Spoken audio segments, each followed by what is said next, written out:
a case illustration, I also really will be sort of providing a bridge to this morning's discussion, because it really, the way I want to begin talking about the case really addresses issues of training as well, in the sense that I want to start with some of the most common questions that I encounter from my students when they are thinking about how they might work integratively and what feels to them a little scary or uncomfortable about it.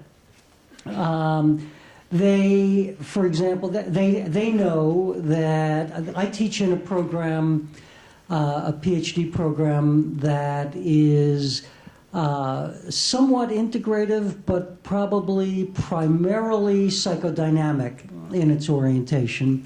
And so the students have mostly been trained psychodynamically, though they are learning some about other modalities. But some of these questions, I think, particularly come out of their psychoanalytic anxieties, so to speak.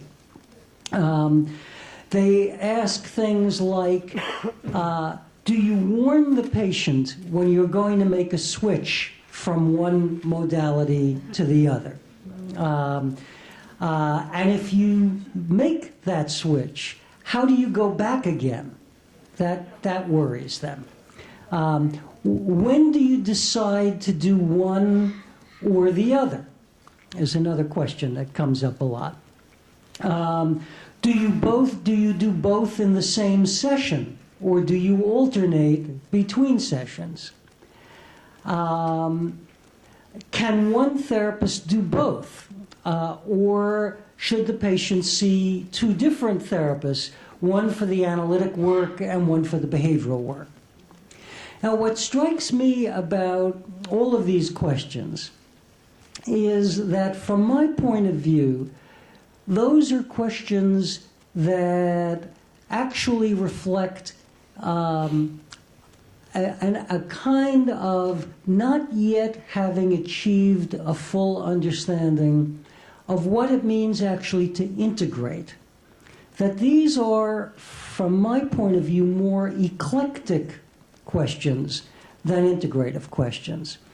And what do I mean by that?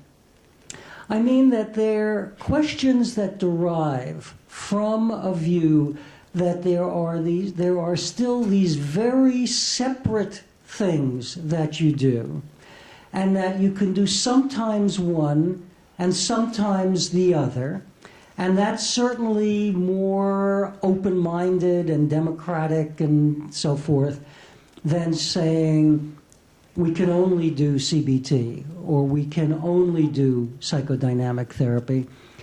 But it really isn't fully integrative, because it completely keeps them as separate pieces that are not being changed, modified, influenced by each other. And when I was thinking about some of these things and thought about this case and pulling together my thoughts about this case, I remembered it as a case that both kind of sharpened or brought to a head certain anxieties I was having about my own professional development.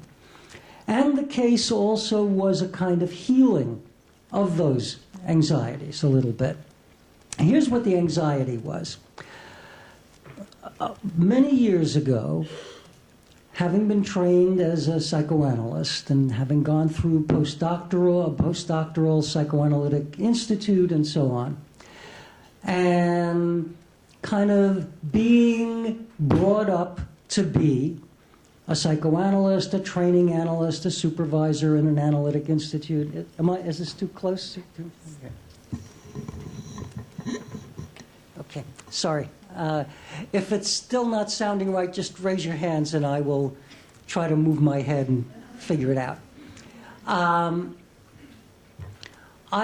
then started to cavort with the devil a little bit.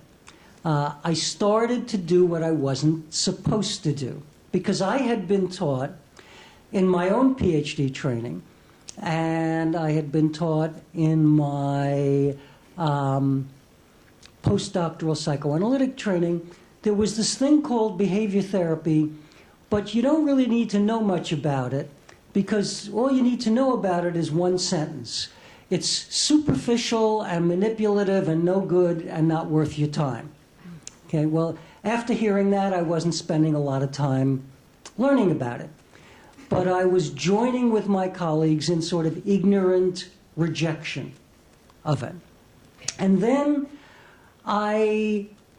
for various reasons, I was invited to participate on a panel about behavior therapy and psychoanalysis, and my role clearly was to be the psychoanalyst who was slamming, hitting, rejecting behavior therapy. That was the expectation. But in order to do a good job of rejecting behavior therapy somewhat intelligently, I had to learn a little about it. Because remember, all I had learned was that it was no good and not worth my attention. So I started to learn about it, and lo and behold, what I discovered was that there was really good evidence that certain behavioral techniques really help people. So if I was going to be a responsible therapist, I needed to somehow incorporate that knowledge. And then beyond that, I began to see, as you'll be hearing through these 3 days, ways in which not only was it effective, but it was more potentially compatible with the version of psychoanalytic thought that had been evolving for me than I had realized. So I began to get very interested in integration and get training from leading behavior therapists. I didn't go back into a second postdoctoral training. I wasn't that masochistic. But I spent a lot of time studying really closely with most of the leading behavior therapists of that time who were on the East Coast of North America. I didn't want to travel to California and so on, but I went as far as Philadelphia, about 90 miles, and to Stony Brook, which was about 40 or 50 miles in a different direction, and a few other places. That started around 1969 or 70. I wrote my first book in 1970. It came out in 1977. 1973, I was in Joseph Wolpe's training program, summer training program in behavior therapy, and worked with him and Ed Nafoa and Alan Goldstein and a few other people there. And then I made contact with Arnold Lazarus, and then with Jerry Davison and Marvin Goldfried and Stony Brook, and sort of put together a kind of an eclectic behavior therapy training program.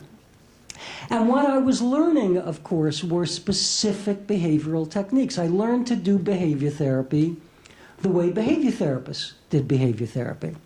And that was the foundation for my initial arguments that were getting me into so much trouble with my psychoanalytic colleagues. In other words, I was suddenly, how did this good boy go wrong? You know, why was I suddenly doing this ridiculous thing? So I was sticking my neck out, but I had conviction that this was making sense. But as I was doing it, I was still thinking of behavior therapy in terms of the particular techniques that behavior therapists used at that time. And I practiced that way for a number of years. And then I began to notice that I was not using many behavioral techniques in my work. And I really got worried. I really thought, well, here I've gone out on a limb and I've made this argument, and now it looks like if I look at my own actual behavior, does this mean that I don't believe my own arguments? Or that my own arguments may sound good in the abstract, but I'm not seeing them of value in my clinical sessions? Why was I doing so few specific, classic behavioral interventions? And then I realized, with the case I'm going to talk about, that the reason I wasn't was related to this business of the accents that I was talking about before lunch. That what I was doing psychoanalysis with a behavioral accent and behavior therapy with a psychoanalytic accent. That the reason that those students' questions no longer seemed relevant to me is that I wasn't most of the time switching from one modality to another. And certainly there's still some times that I do. There are still times I make specific interventions. But mostly what I learned was that I had created a kind of synthesis that seamlessly brought the two together. And that's part of what I want to describe. The case was of a man in his early 40s who came to me with a very specific symptom, a very specific complaint.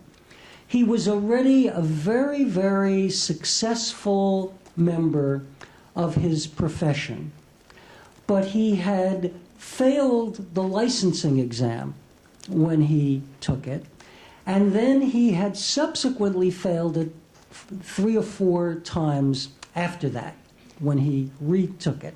And he was able to work. He was in a firm, so he could continue to work, but he, it was limiting him. He actually had become, by then, a rather prominent and was rather embarrassed by the fact that he didn't have his license. But there was actually a time when something about what he had done was on the licensing exam. And he passed that question, at least, but didn't pass the exam. So he came to me saying, I'm coming to you for test anxiety. And I was very glad when he walked in my office, because I was already having all this anxiety about why aren't I doing behavior therapy when I claimed it was important to bring it together with psychoanalysis. And I thought, okay, here's an opportunity to do behavior therapy again. It's a classic case of test anxiety. Well, then I start seeing him. It turns out, for one thing, that he had come from a very, very socially prominent family. And this was a family who thought of themselves as aristocratic. And they felt that they were better than other people, that they were smarter than other people, that they could do everything with ease and grace and without any real effort, because they were just naturally gifted. So you can imagine the impact of that message on a man who now has to study for a licensing exam that he has failed 4 times when he should have passed it easily. So when I came to realize that this was another part of the dynamic, I also realized that before I did what I thought I was going to do, when he first walked in the first few minutes, I thought this was likely to be a case of just systematic desensitization, a straightforward, very classic treatment of test anxiety. And as you'll see, in certain ways, it included systematic desensitization, but not like any systematic desensitization that Joseph Wolpe had ever seen.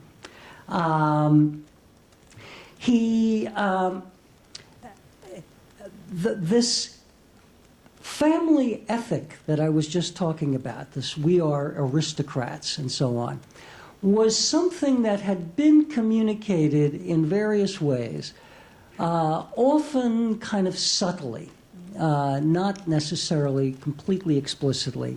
And he didn't describe it at the outset.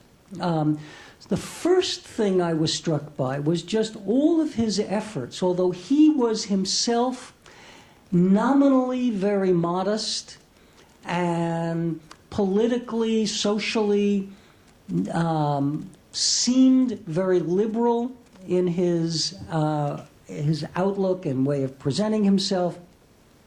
I was also struck, remember I said he was a very prominent member of his profession, that he came from a prominent family, that there was even something about him on the exam. Well, how do I know that? I know that because he made sure I knew that in the very first session.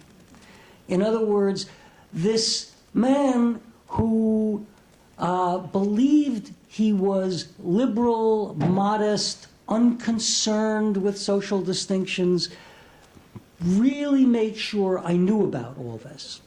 So I was hearing this through the filter of my psychoanalytic training, in the sense of trying to pick up and be attentive to all of the subtle and not explicit cues that get communicated.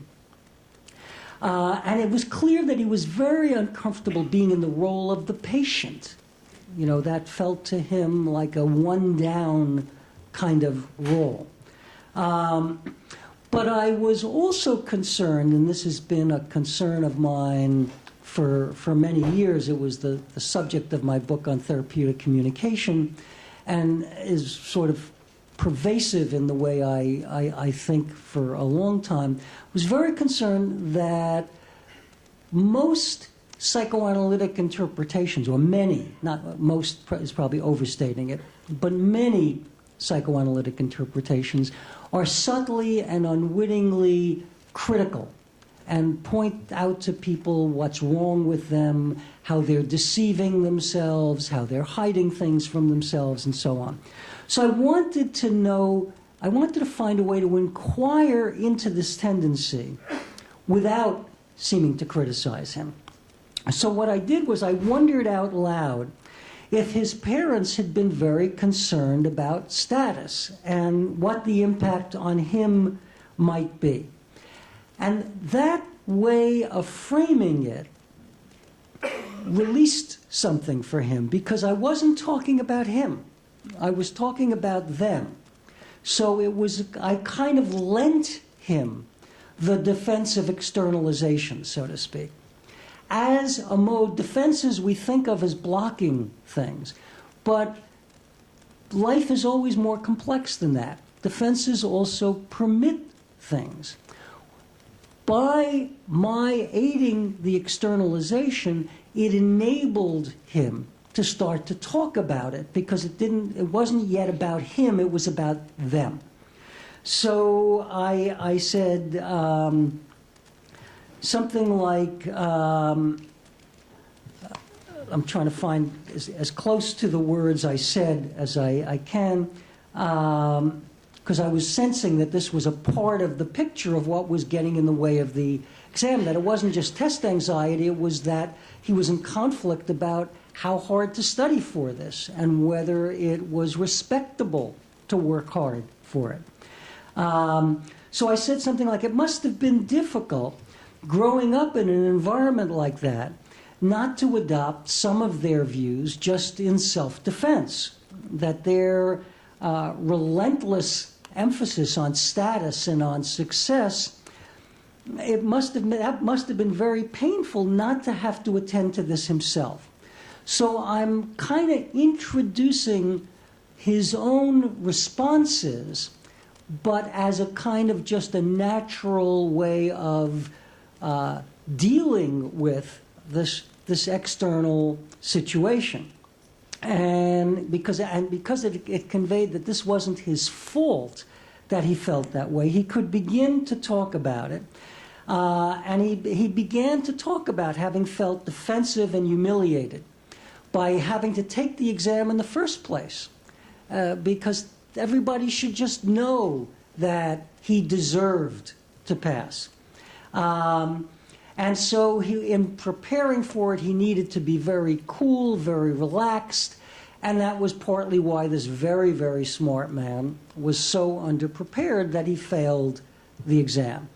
And so we began to talk about this as one preliminary part, and this was sort of quasi-psychoanalytic work of beginning to enable him to be aware of the ways that he had not treated the exam with respect, how he had not felt it was dignified to study hard, how this had come from his family background, and so on. And so but this was not just traditional psychoanalytic interpretive work. This was very much directed toward helping him make a plan for study that would feel comfortable to him, that would feel consistent with his sense of self. So this was one part of the beginning that was already in some sense integrative, because it was both using my understanding of his conflicts but pointing it toward his preparation. But then we did move toward systematic desensitization. And my expectation was that, okay, now we're going to do straightforward, right out of the box, take off the plastic wrapping. This is systematic desensitization the way it was meant to be, the way it was packaged right away. And we started doing it with a sort of standard. I taught him, we did relaxation training. I created a hierarchy with him. Particularly, we worked on a temporal hierarchy. We had him go through a set of images. It's a month before the exam. It's 2 weeks before the exam. It's a week. It's a day. And he's, picturing taking the exam. We had a kind of geographic hierarchy. He's in his room. He gets onto the subway. He's getting close to the exam room. He's, about to enter the exam room, and so forth. Very straightforward. First interesting thing that happened was when I had him picture, he's moving along the hierarchy nicely, and I have him picture, okay, it's the day before the exam, and you're going to the exam room to look it over. And you're just walking into the building. I wanted to sort of take the anxiety out of some of the cues associated just with the door to the room and the path there and so on. And I have him picture walking up to the door of the exam, and he then starts to look very uncomfortable. All up till then it had gone very smoothly, his anxiety just the way it's supposed to, kept diminishing, and that's why we would go on to the next step and so on. Suddenly he looked anxious. I said, gee, it looks like suddenly you were feeling more anxious. Did anything happen? And he said, yeah, I'm picturing walking up to the exam room, and there's the guard who looks at everybody's ID as they walk in the door. And the guard is looking at me thinking, who is this fool who comes to take the exam every year? What's wrong with him? And he felt humiliated. He had never realized that that was a source of anxiety. He had blocked that out. But as we were doing the desensitization, that became something he became aware of, this concern about what the guard would think. And so two things are interesting here. One is systematic desensitization, if it's done by a therapist who is sensitive to the person's internal state and communicates to the patient that you are interested in their subjective experience, you're not just following a manual or a protocol, systematic desensitization became a source of insight. They're not incompatible. In fact, they, in this case and in many instances, exposure and other behavioral methods can enhance and promote insight if the therapist isn't sticking mechanically to the manual but is sensitive to what is going on. Second interesting thing that I want to highlight about this is that I then didn't rest comfortably simply with, quote, insight. Oh, now he understands this humiliation, everything will be all right.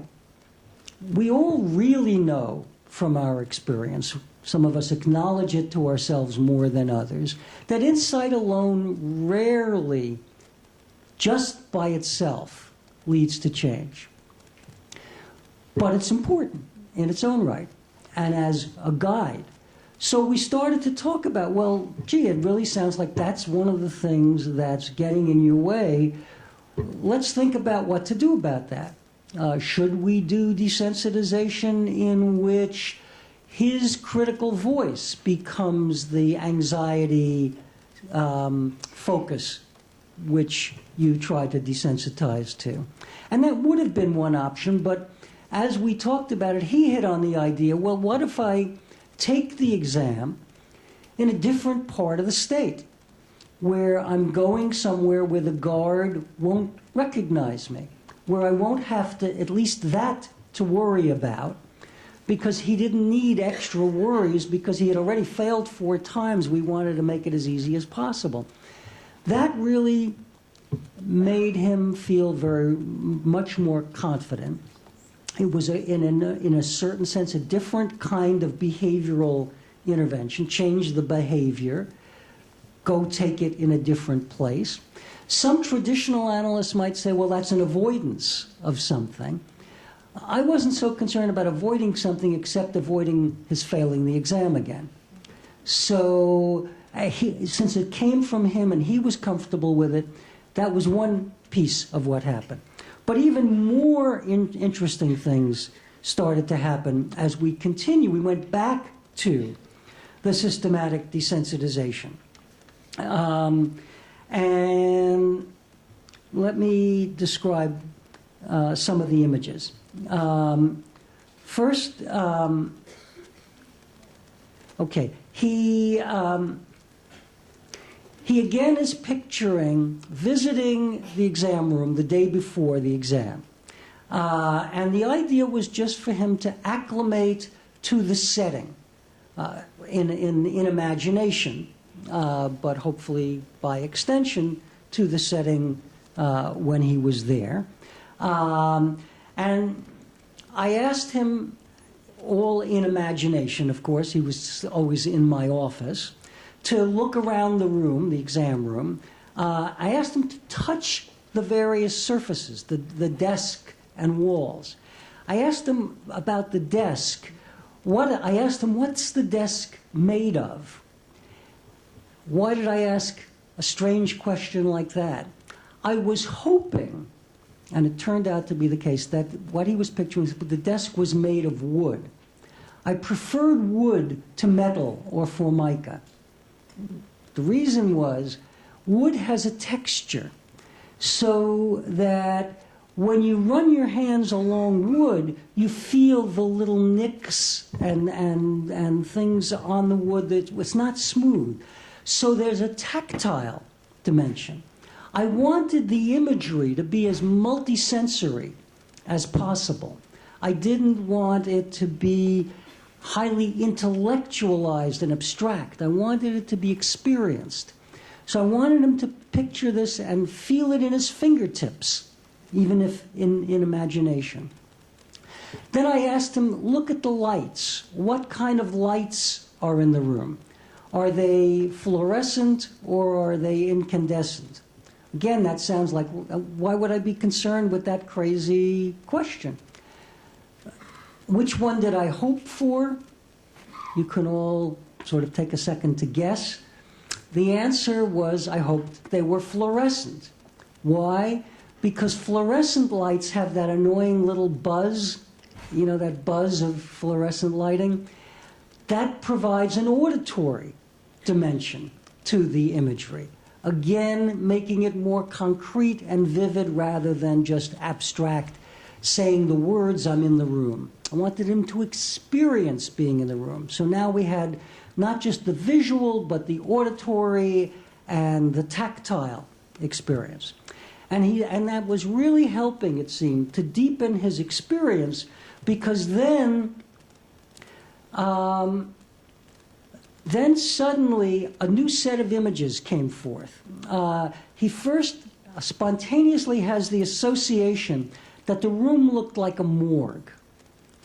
And then he says the rows of desks in the room, as he's looking at this exam room, seemed like countless graves covering the site of a battlefield. Now, this is not the kind of report you usually get doing systematic desensitization.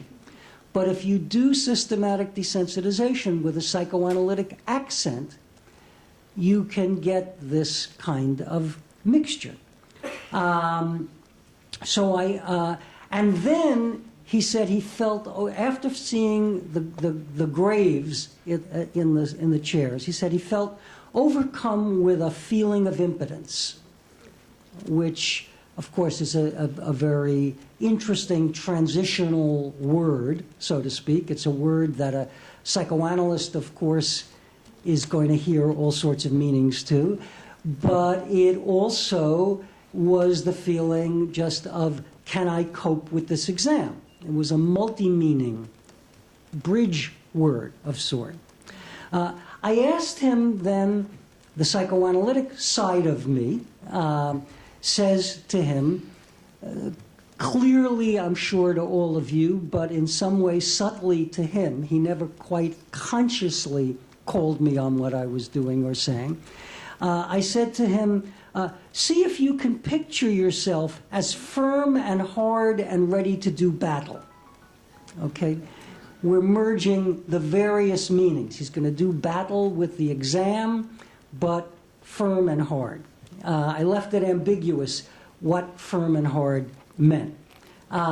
He then said, I feel much better and stronger. And then he spontaneously, and the psychoanalysts in the room will, I think, take pleasure at this. He's a wonderful patient. He used imagery in an extraordinary way. He spontaneously had an image of holding a huge sword and being prepared to take on a dragon. Okay, so we're working on multiple levels where the behavioral and the dynamic are not at war with each other, but are aligned with each other. And then he associates this to our various discussions of his treating the exam as a worthy opponent and taking it seriously and yet being able to master it. And he was exhilarated by this image, and that I suggested that he engage in this kind of imagery at home between sessions. And he liked that idea. He was very enthusiastic about that idea. He comes in the next session, and we again begin with his visiting the exam room the day before the exam. And for a while, it's sort of again proceeding like standard systematic desensitization. His anxiety is diminishing. Each time he's picturing it, he felt calm and confident, but suddenly he felt a wave of anxiety.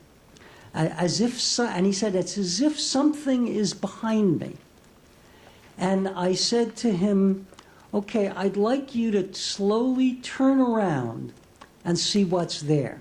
Now again, remember, all of this is in imagery. When I say, and he understood that, when I say turn around, I didn't mean going like that, but in his image, as he's imagining himself there. Slowly turn around and see what's there. And what he reported was there was a large predatory cat. I think it's a panther, he says. And here I make a kind of interpretation, but it's not your standard psychoanalytic interpretation, which is designed to sort of just let the person know the meaning of what's going on, to, you know, illuminate him, to disillusion him. It was part of this joint dynamic behavioral effort to help him move forward. And it had also a narrative element. It combined elements of psychoanalytic, behavioral, and narrative therapy. And of course, as much narrative therapy has, it had elements of suggestion in it. And some of what we may end up discussing is there a place for suggestion in the sensibility of psychoanalytic work? And I believe that there is. That's another one of the mistakes, I think, that got made in psychoanalysis, to distinguish too sharply between psychoanalysis and suggestion, but we can leave that for later if that comes up. But you'll hear clear elements of suggestion in everything I'm going to say in this next section of the work with him. I said, you know, it seems to me that the panther probably represents your own power and aggression, and that it's a threat to you only as long as you keep it outside of yourself and out of sight. And that it's dangerous because you realize it's being left out, and that you need that panther to devour the exam. So we've got to get the panther back into you. So it's not an interpretation that sort of says, you're more aggressive than you realize, you've got this defended against aggression. This is an inviting of the aggression back into him as a good thing, in a sense. So I asked him if he could reappropriate the panther part of himself.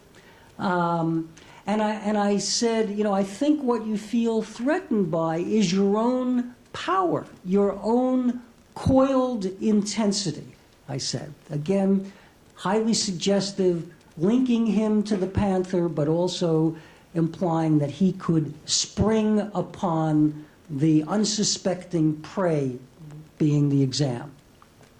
So he pictured the panther being absorbed into himself, kind of merging. I don't know if any of you have seen the Bergman film Persona. There's a scene in Persona where two women, a mental patient and her nurse, are on the screen, and it was Liv Ullmann and Bibi Andersson, who are both beautiful Nordic-looking women, so they sort of look somewhat similar, at least to my dark Semitic eyes.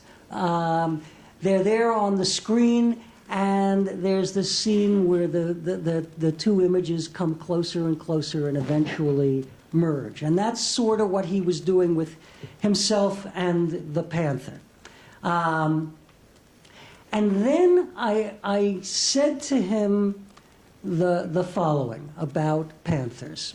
And I have to say, I'm not an expert on panthers. I never studied zoology. I go to a lot of zoos, and I did go on a safari to Africa once, and I watch nature shows sometimes. So I was creating a story, a kind of a just so story, half true, maybe true. I don't know how much of it is true, but it had psychological truth for him, I think.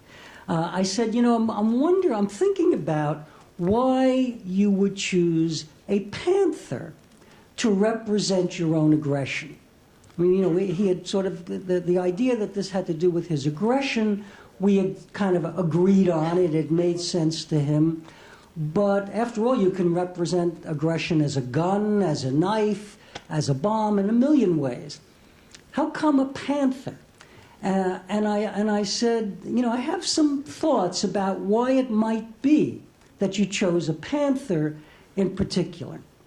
I said that, you know, it occurs to me that panthers are not only strong and purposeful, but they're also meticulous and supremely respectful of their prey. Okay? And clearly, at some level, we both know the prey is the exam. Okay? But I'm sort of giving him a kind of lifeline toward being able to find a way to feel respectable, not humiliated by having to study hard this time. So he's like a panther. Okay, I'm almost there. I said, despite being awesome creatures, panthers don't take their prey lightly. Panthers don't act as if it's beneath their dignity to stalk for hours, crawling on their bellies through the mud to track their prey.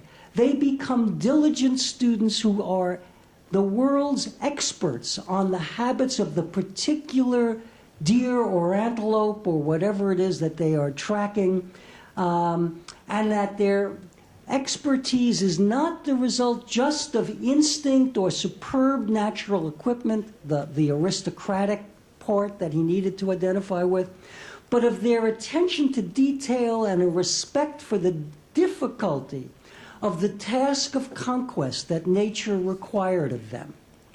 Their grace might look effortless, but it was far from casual. Panthers are supremely serious. And he really, he was glowing. He loved this story. And he had, I'll just tell one thing and I'll stop. But there's one image that gave me the confidence. I knew he would pass the exam this time. Fortunately, I was right. I mean, I could have been wrong. But you'll see why I was confident. He took the panther within him, and he felt really strong and ready and steady. And then he had the image that he was the panther, and out of each finger were his very sharp claws. But each claw was also a very sharp pencil that he was going to be using to write the exam. He'd be writing the exam with the sharp clawed pencil. And at that point, I thought, this man's going to pass the exam. But this gives you some sense of the merger of the two, where they're not two separate things, but sort of merged together in some sort of synthesis. So let me stop here and give others a chance to comment.